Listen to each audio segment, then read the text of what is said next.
오늘 우리에게 주시는 하나님 말씀은 갈라디아서 1장 11절에서 24절까지 말씀이고요. 저와 여러분이 한 절씩 말씀을 교독합니다. 11절입니다. 형제들아, 내가 너희에게 알게 하노니 내가 전한 복음은 사람의 뜻을 따라 된 것이 아니니라.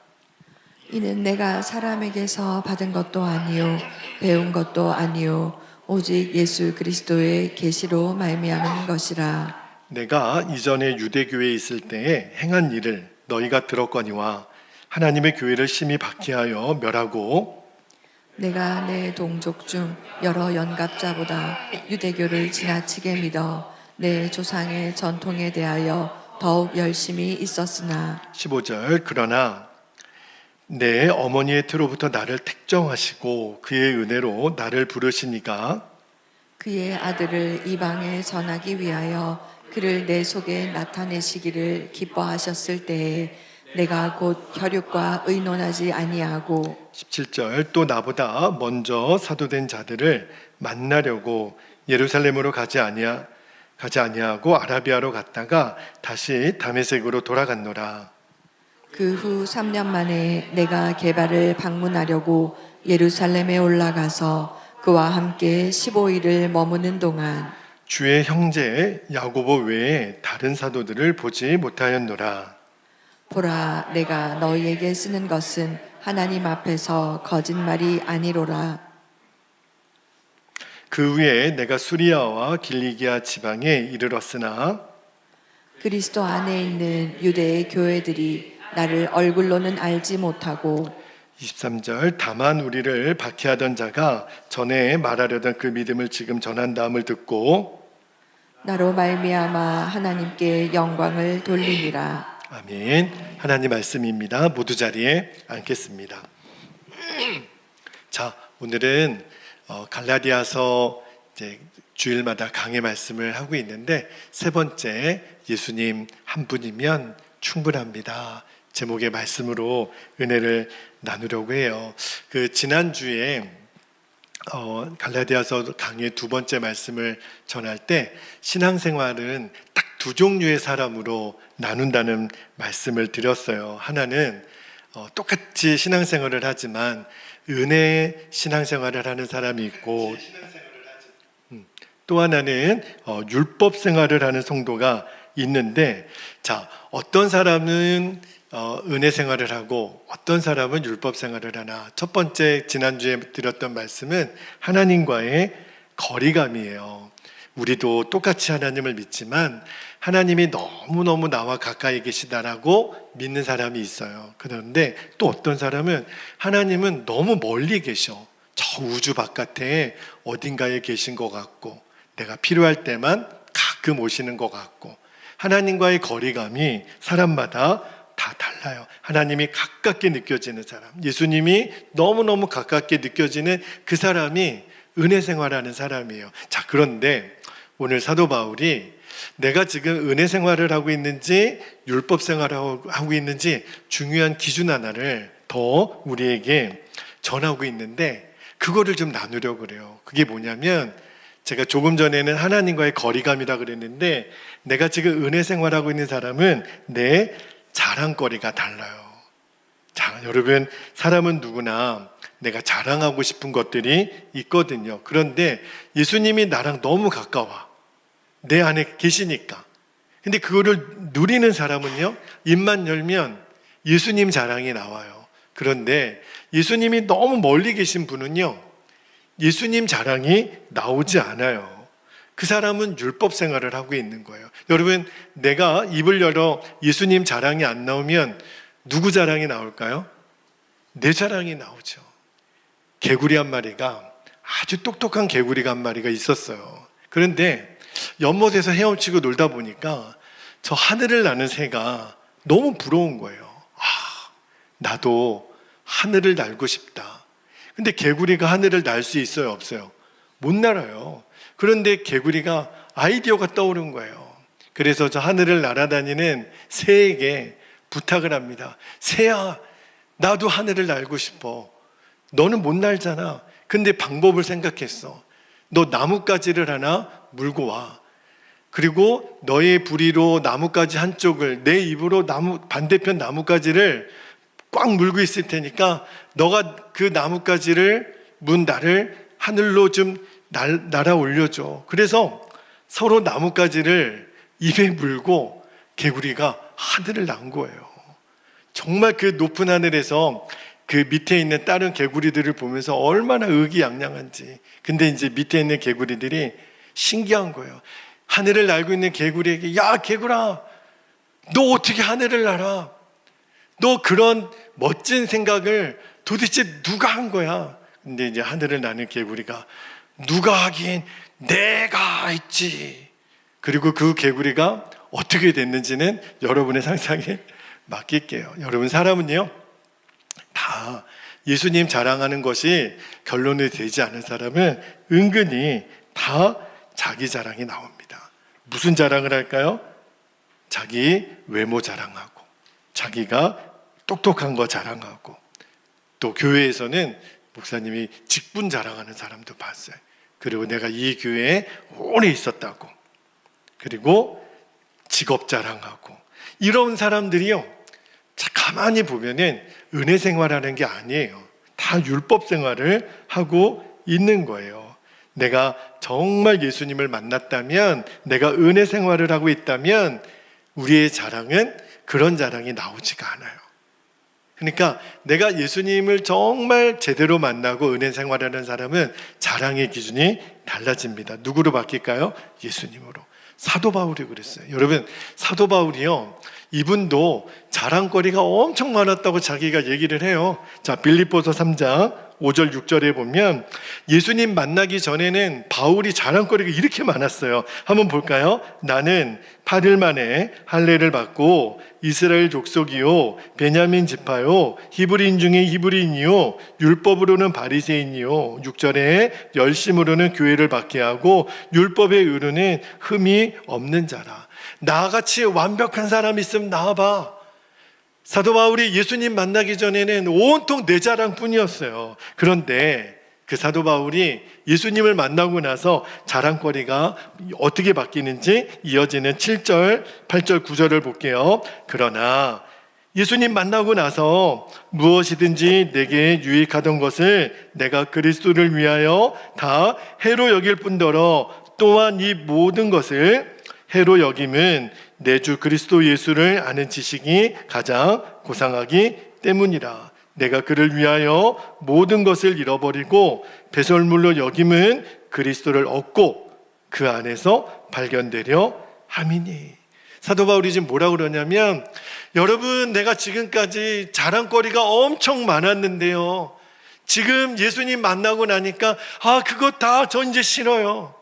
다 해로 여길 뿐더러 심지어는 그 자랑거리를 배설물처럼 여겼다. 자, 여러분, 오늘 아침에 용변 보신 분 계시죠? 여러분, 용변을 보고 물 내리기 직전에 아깝죠? 이거 어떻게 버려, 이거? 내 몸에서 나온 이 소중이들을 내가 이거 진짜 어떻게 버려? 이런 사람 있나요?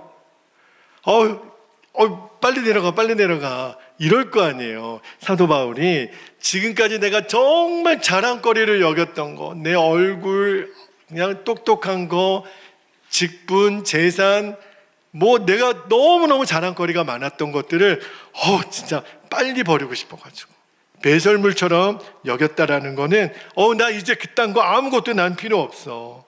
여러분, 이게 가능할까요? 나는 은근히 자랑하고 싶은 것이 있었는데 그게 너무 싫을, 그걸 넘어서서 배설물처럼 나는 버리고 싶어. 그게 어떻게 가능한 거죠? 예수님을 만났기 때문에 그래요.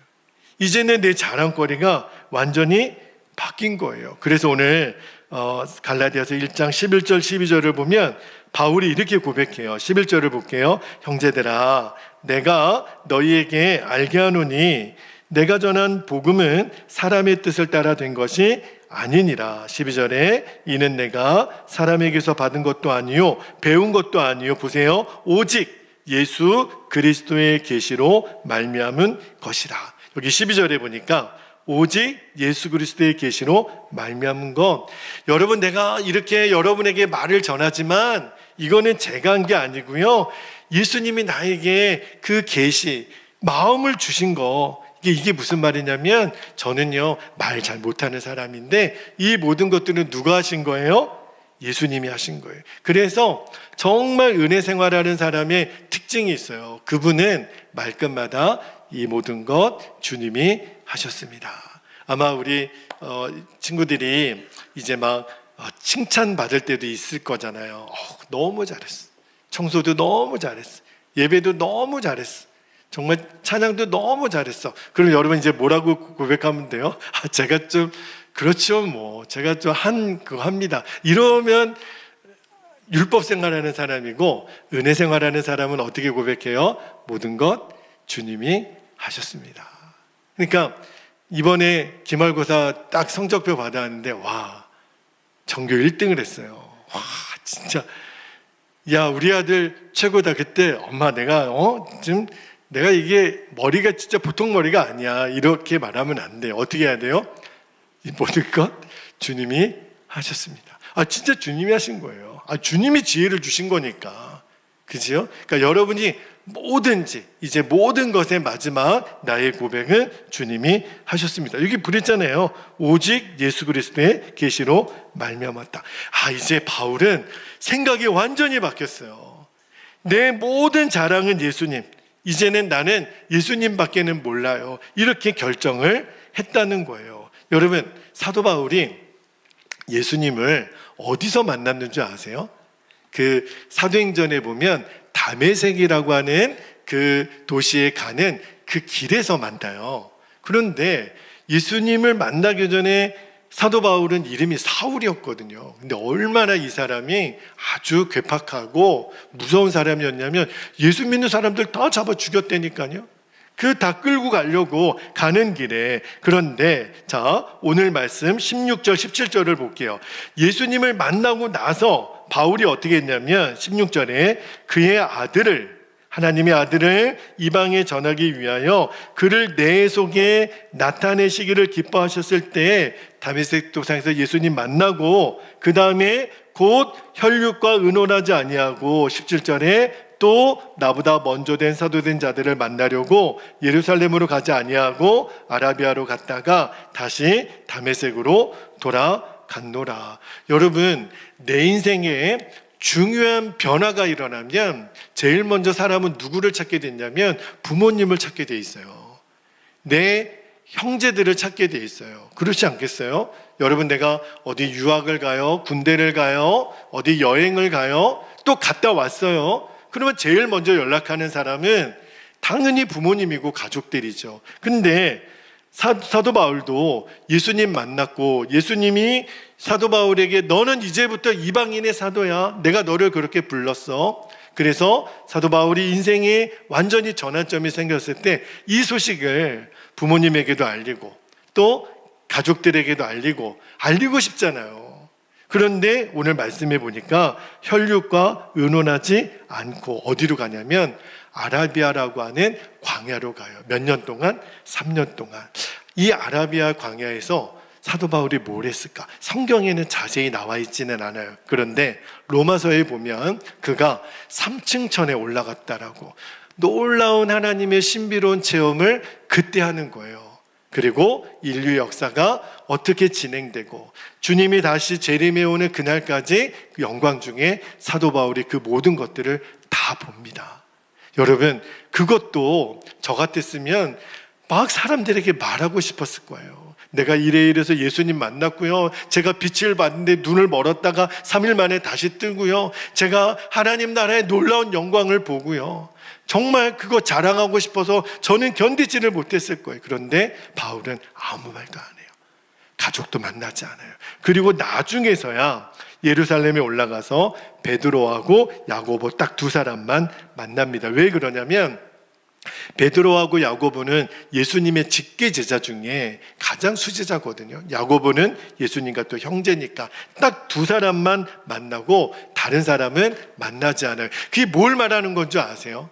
나는 사람들에게 내가 아무리 은혜를 받았어도, 내가 아무리 놀라운 체험을 했어도 사람들에게 알리고 싶지 않은 거예요. 자랑하고 싶지 않은 거예요. 누구 만나서 내가 이 얘기하고 저 얘기하고 그게 나의 더 이상 관심이 아니라는 거예요. 그런데 오늘 본문에 보면 아주 재밌는 표현이 나와요. 읽어드리진 않겠지만 21절부터 24절에 보면 이런 내용입니다. 자, 사도 바울이 막 전도 여행을 다니는데, 여러분 옛날에는 사진 그런 거 없잖아요. 그러니까 사도 바울이라는 사람이 있다더라 소문으로만 들으니까 사도 바울이 어떻게 생겼는지 사람이 알아요, 몰라요? 몰라요. 근데 전승으로는 사도 바울하고 저하고 헤어스타일이 매우 비슷하다라고 하는 그거는 있어요. 상상만 해보세요. 바울하고 목사님하고 헤어스타일이 굉장히 닮았습니다. 제가 그래서 참 위로가 돼요. 그런데 그 사람들이 그때 뭐 인터넷이 있어요, 뭐 사진이 있어요. 그런데 막 사람들이 바울을 만나서 여보게 당신 그런 소문 들었어요?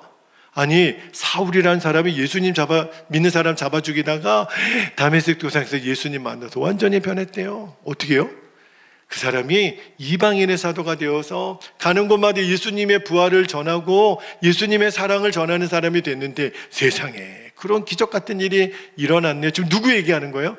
내 얘기하고 있는 거예요. 그러면 여러분 같으면 어떻게 하겠어요? 그 사람이 이쯤이 나예요. 또 알면서 좀 얘기를 그리고 좀 틀린 부분은 이게 사실은 이렇게 됐고 이거 얼마나 말하고 싶어요. 내 얘기하고 있는데. 근데 오늘 말씀해 보니까 사도 바울이 관심이 없어요. 그냥 그로 인해서, 자, 오늘 말씀 24절을 볼게요. 24절에 보니까 나로 말미암아 하나님께 영광을 돌리니라. 사람은요, 이런 그 순간이 되면 나예요, 그 사람이. 내 얘기하고 있네. 내가 지금 그 역할을 한 사람이 바로 나예요. 얼마나 말하고 싶겠어요. 근데 바울이 말하지 않아요. 사람들이 막 하나님께 영광을 올려드리는 거, 그것만 보고도 감사하다. 주님이 하셨다. 이렇게 정말 감사하다. 주님이 하셨습니다. 내가 얼굴이 드러날 이유도 없고 하나님의 영광 받으셨으면 된 거지. 완전히 사람이 바뀐 거예요. 예수님 만나기 전에 그렇게 자랑거리가 많았던 그때 사울이 아니에요. 여러분, 오늘 우리가 읽었던 이 갈라디아서 1장 11절에서 24절까지 내용을 한 문장으로 말하라고 그러면 이런 거예요. 바울은 예수님밖에는 자랑할 것이 없고 예수님 한 분이면 충분한 사람이 되었습니다. 그래서 오늘 설교 제목이 예수님이면 충분합니다. 여러분, 예수님 만난 사람은 이렇게 된다는 거예요. 그런데 예수님을 진짜 만나지 못한 사람은 이렇게 안 돼요. 예수님으로만 만족이 안 돼요. 그러니까 끊임없이 우리는요, 다른 만족거리가 나의 안에 있어야 돼요. 계속 자랑거리를 찾는 거예요. 지난주 말씀에 갈라디아 교회에 어떤 문제가 일어났냐면, 예루살렘으로부터 어떤 사람들이 와서 자꾸 다른 복음을 전하는 거예요. 그래서 그 무슨 복음인가 들어봤더니, 우리 갈라디아 교회에 처음 와서 복음을 전해준 사도 바울은요, 예수님만 잘 믿으면 구원받고 하나님의 자녀가 된다고 가르쳤는데, 예루살렘에 온 사람들이 뭐라고 얘기하냐면 그거 갖고 부족하다는 거예요. 할례도 받아야 되고 율법도 지켜야 되고 그래야 하나님 잘 믿는 거라고. 그러면서 그때 예루살렘에서 온 사람들이 뭐라고 얘기했냐면, 그래서 갈라디아 성도들이 묻는 거예요. 당신들은 도대체 어디서 왔느냐고. 그랬더니 우리는 예루살렘에서 왔는데 야고보 사도가 우리를 보냈다고. 야고보 사도가 누구냐면 초대 예루살렘 교회 담임 목사님이에요. 여러분, 아무래도 우리 신광교회에 중고등부 친구들이 왔지만, 그런데 그냥 여러분이 혼자 온 거라 와서 어떻게 오셨어요? 이렇게 물어봤을 때 우리 심우임 목사님이 보내서 왔습니다. 그러면 뭔가 권위가 있을 거 아니에요. 자, 예를 들어 어떤 사람이 목사님 교회 사무실에 있는데 똑똑똑똑 하고 들어왔어요. 제가 누구십니까? 그랬더니 그 사람이 지금 대통령실에서 왔다는 거예요. 대통령이 여기 익산 베델교회 마목사님을 만나고 오라고, 예를 들어 그런 일이 있었다는 게 아니고요. 예를 들어 그래가지고 딱 왔으면, 여러분 생색이 허름하고 키도 작고 뭐 좀 있어 보이는 사람도 아닌데 대통령이 보내서 왔다 그러면 그 사람을 대하는 제 태도가 어떻게 될 것 같아요? 달라지죠. 그렇습니까? 대통령이 보내서 왔습니까? 여러분, 우리도 그래요. 율법주의자들은요, 뭐가 중요하냐면 내 배경이 중요해요.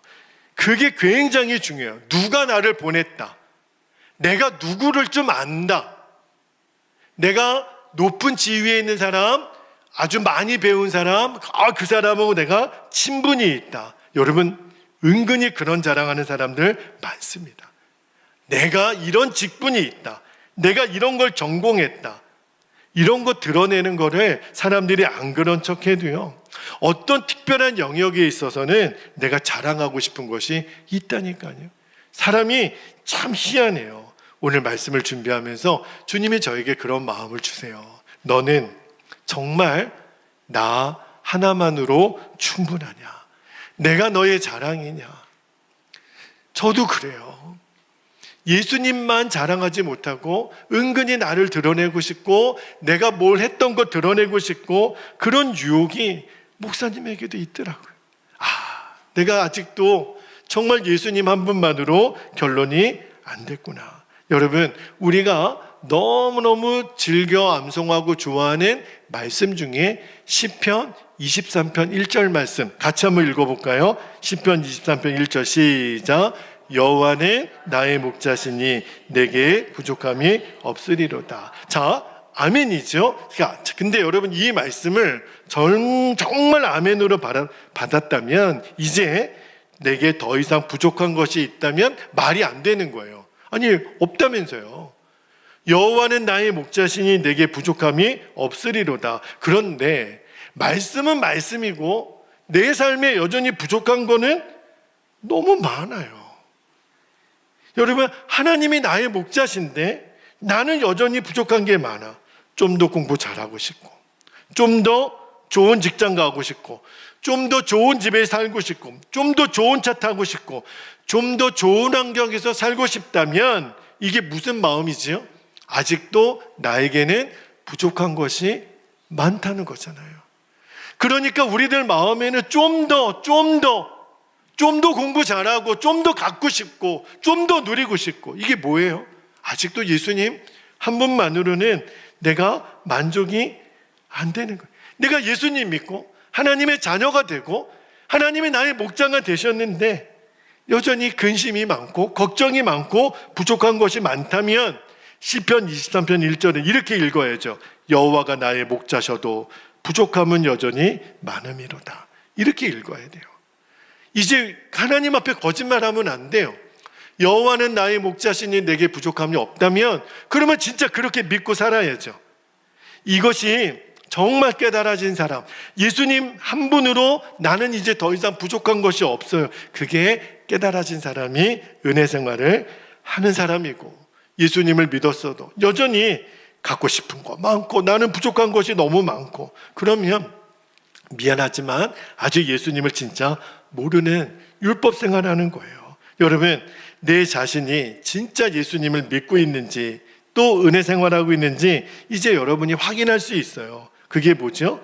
내가 갖고 있는 직분, 경력, 학력, 재산, 사회적인 지위, 이게 이제는 아무런 상관이 없어요. 내 명함 안에 아무리 가득 뭐 했고 내 이력서에 아무리 많은 것이 있어도 이제 이것이 내 자랑이 아닌 거예요. 내 자랑은 오직 예수님. 그렇죠? 여러분, 있으면 어떻고 없으면 어떻겠어요? 있는 거, 내가 갖고 있는 어떤 스펙, 어떤 경력 있으면 좋겠지만, 그러나 그것은 그냥 사명이에요. 없다면 어떻게 해요? 하나님 뜻이 또 있겠죠. 하나님은 복 주시는 하나님이시고 범사에 감사하면 나에게 필요한 것이라면 하나님이 채워주시겠죠. 어려울 때는 어려울 때 사명이 있는 거고, 넉넉할 때는 넉넉할 때 사명이 있는 거예요. 조급할 필요 없어요. 우리 사랑하는 친구들, 목사님에게도 아들이 있고 여러분과 지금 같이 예배를 드리지만 목사님도 옛날에는 이왕이면 우리 아이가 공부도 잘하고 사람들에게 칭찬받고, 근데 생각을 곰곰이 해봤어요. 이게 내 욕심은 아닐까? 내가 이 아이가 사람에게 칭찬받고 인정받는 그거를 통해서 내가 좋은 그런 아들 둔 아빠다라고 하는 그 소리 듣고 싶어서 어쩌면 내 아이에게 내가 그려놓은 어떤 상을 아이에게 강요한 것은 아닐까? 결국은 이것도 내 욕심 아닐까? 회개하게 됐어요. 우리 신광교회 우리 학생들 여러분에게 한번 물어볼게요. 여러분 주변에 있는 친구들 중에 부러운 친구들이 있어요? 있어요? 어떤 친구가 부러워요? 공부 잘하는 친구들. 그죠? 그리고 부모님이 직업이 좋아.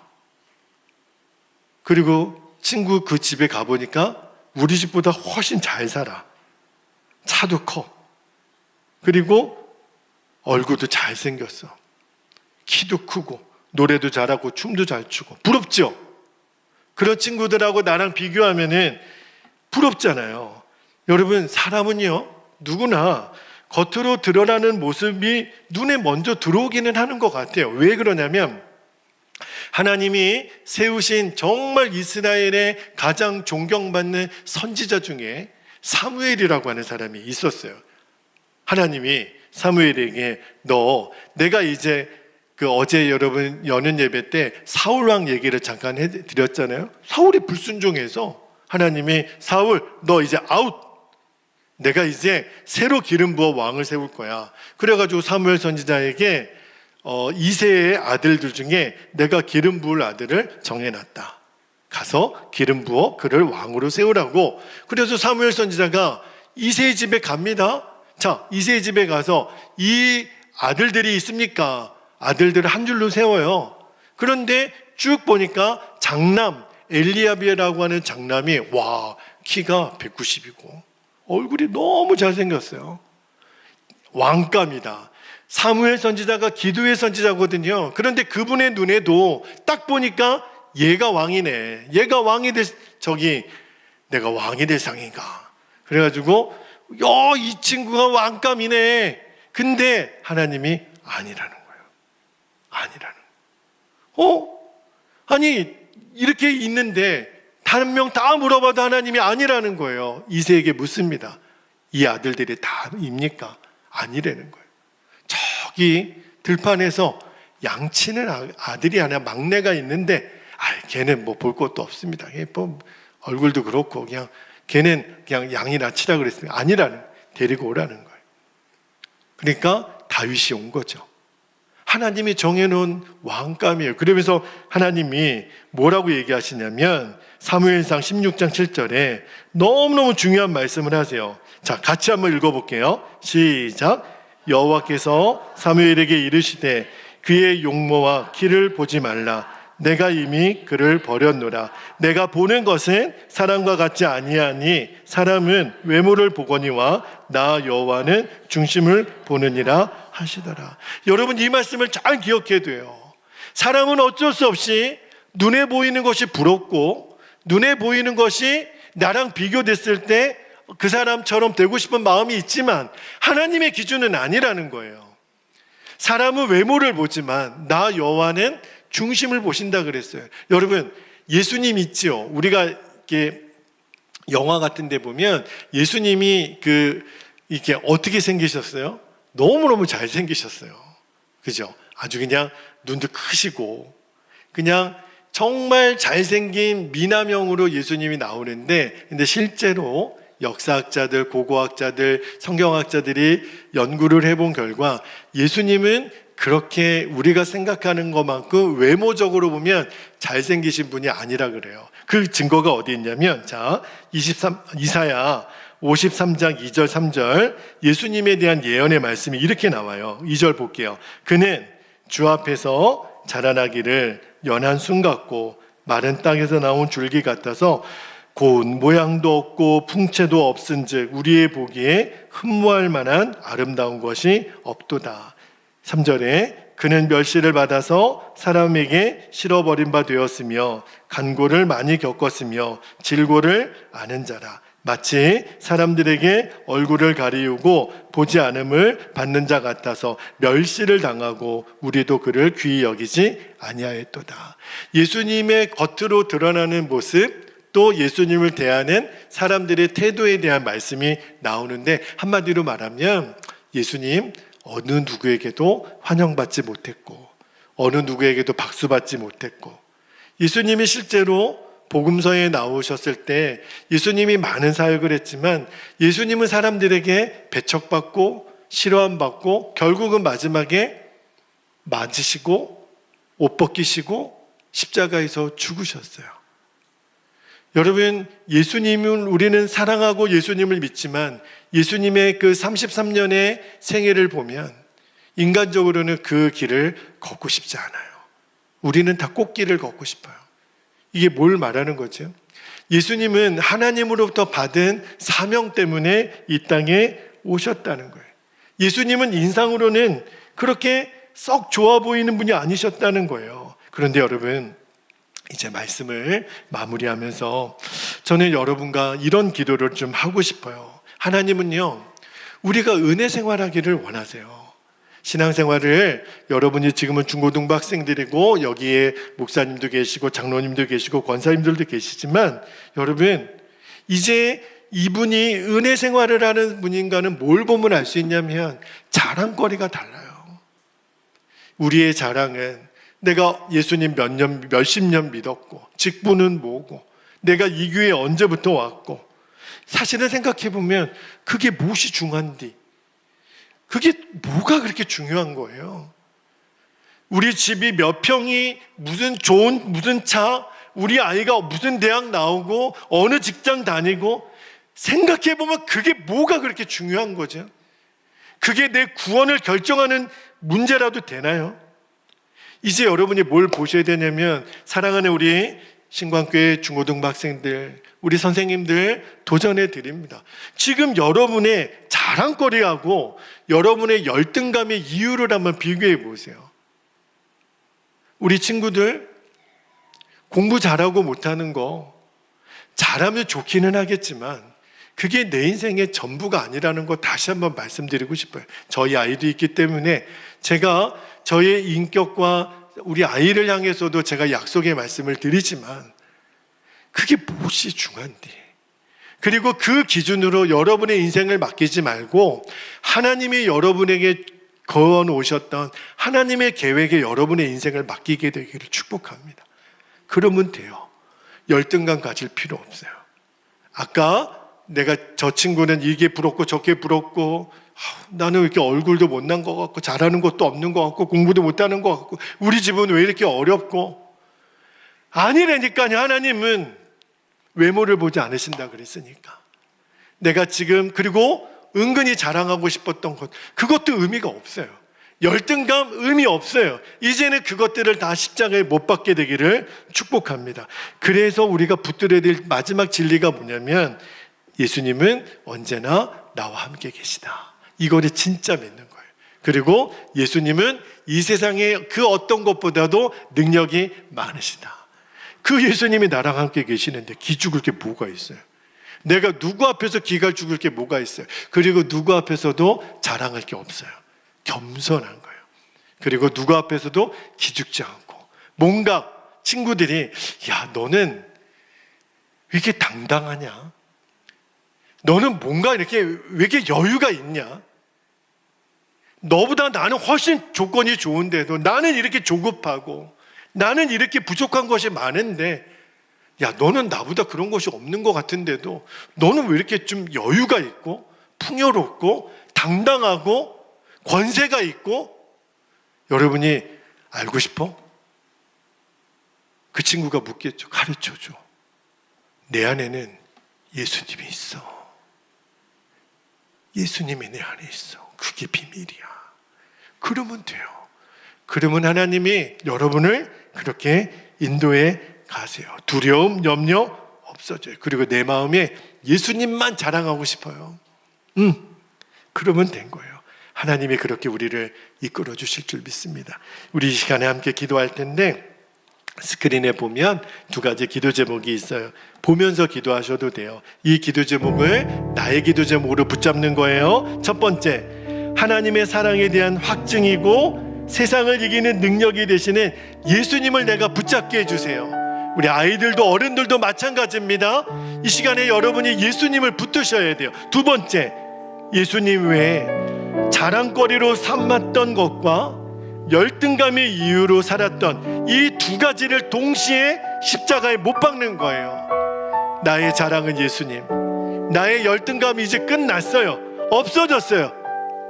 예수님만이 나의 자랑이 되게 하옵소서. 이 시간 허락하신 기도 제목을 붙잡고 주님의 이름을 부르고 통성으로 기도한 후에 우리가 성찬을 받겠습니다. 기도하겠습니다. 주여